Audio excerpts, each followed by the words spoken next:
با مهمترین های این ساعت از یک خوش آمدید.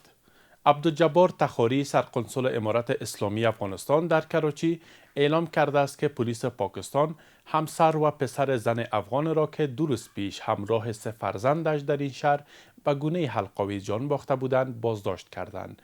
به گفته او تحقیقات بیشتر به منظور روشن شدن ابعاد این رویداد همچنان ادامه دارد. این در حالی است که پیش از این رسانه‌های پاکستانی گزارش داده بودند جسد یک زن افغان همراه با 3 کودکش به صورت حلق‌آویز در شهر کراچی پیدا شده بود.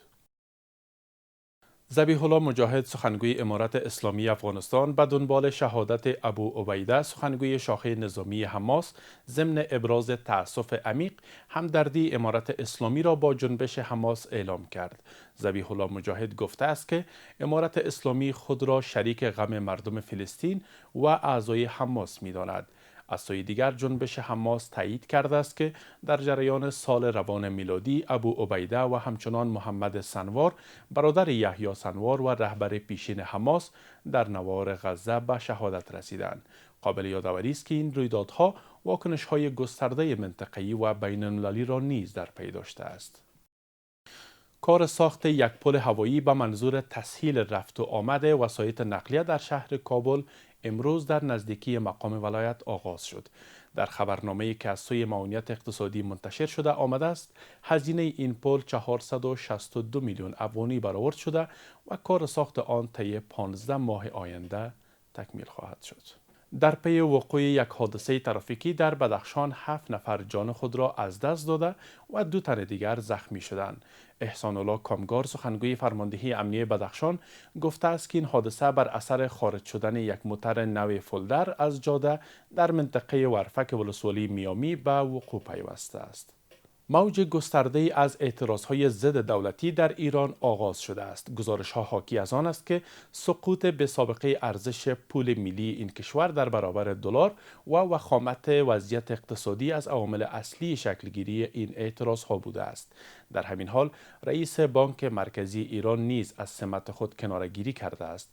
با این همه گزارش شده است که نیروهای پلیس در شماری از مناطق برای متفرق ساختن معترضان از گاز اشک‌آور استفاده کرده است.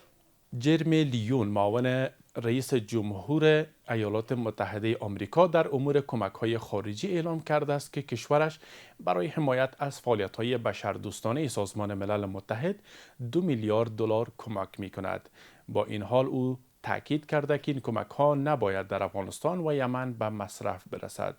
بر بنیاد گزارش‌ها وی همچنین افزوده است که این مبلغ پول نباید در بخش مبارزه با تغییرات اقلیمی نیز هزینه شود، زیرا به باور او چنین اقدام در راستای منافع آمریکا نیست. دونالد ترامپ رئیس جمهور ایالات متحده آمریکا در دیدار با بنیامین نتانیاهو نخست وزیر اسرائیل هشدار داده که اگر حماس خلع نشود بهای سنگین خواهد داشت. خبرگزاری رویترز گزارش داده است که ترامپ همچنین به ایران هشدار داده و گفته است اگر این کشور به توسعه موشک‌های بالستیک و سلاح‌های هسته‌ای ادامه دهد از یک حمله دیگر اسرائیل بر ایران حمایت خواهد کرد. کار ساخت 2 شبکه آبرسانی در قریه‌های غزنیگک و قفلونی ولسوالی حضرت سلطان ولایت سمنگان با هزینه 16 میلیون افغانی آغاز شد. وزارت احیا و انکشاف دهات در خبرنامه‌ای گفته که این شبکه‌ها شامل حفر 2 حلقه‌چا به عمق 100 و 120 متر، ساخت 3 باب ذخیره آب با ظرفیت‌های 20، 30 و 40 متر مکعب، نصب 326 شیردهن آب، 46 تخته سولر و اجرای 27148 متر پایپ دوانی می باشد. این وزارت افزوده که با تکمیل این پروژه 597 خانواده در قریه‌های یاد شده به آب آشامیدنی صحی دسترسی خواهند یافت. خالده زیا نخستین زنی که به عنوان نخست وزیر بنگلادش قدرت را به دست گرفت در سن 80 سالگی درگذشت. بر بنیاد گزارش‌ها او از بیماری‌های آرتروز، دیابت و همچنان مشکلات قلبی و قفسه سینه رنج می‌برد. خالده زیا در سال 1991 به عنوان نخست وزیر زن بنگلادش انتخاب شد و در سالهای بعد به عنوان رقیب اصلی شیخ حسینه نخست وزیر برکنار شده در صحنه سیاسی این کشور حضور داشت. در 4 سال گذشته روابط ایالات متحده با امارات اسلامی محدود و بدون تعاملات عمیق بوده است. از به رسمیت نشناختن امارات اسلامی تا مسدود ساختن نزدیک به 7 میلیارد دلار از دارایی‌های افغانستان از کارنامه‌های ایالات متحده در 4 سال پسین در قبال افغانستان بوده است. همزمان اما ذاکر جلالی رئیس سوم سیاسی وزارت خارجه امارات اسلامی میگوید روابط ایالات متحده با افغانستان نه تنها پیچیده نیست بلکه واشنگتن نقش مثبت نیز در بازسازی افغانستان ایفا کرده است. بلال آریان با شرح بیشتر.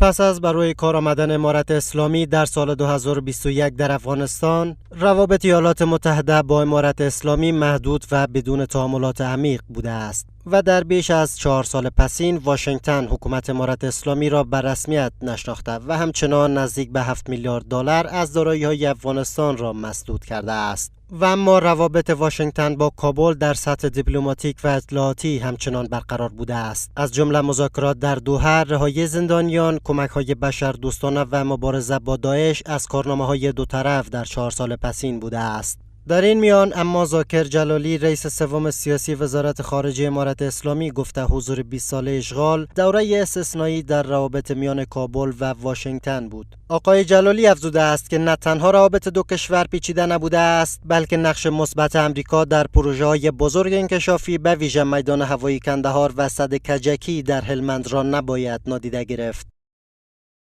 امضای توافقنامه تاریخی دوحه نشان می‌دهد که سطح قابل توجهی از عملگرایی در هر دو طرف وجود دارد تا اسیر گذشته نمانند و رویکرد واقع بینانه برای کار روی فرصت‌های گسترش روابط در دوران جدید اتخاذ کنند. این مقام وزارت خارجه همچنان تصریح کرده که روابط و تعاملات کنونی به مرحله رسیده است که هیچ مانع جدی در مسیر بهبود و گسترش روابط میان دو کشور دیده نمی شود. در همین حال کارشناسان سیاسی می گویند ایالات متحده برای تعامل با افغانستان راهی جز گفتگوهای سازنده ندارد.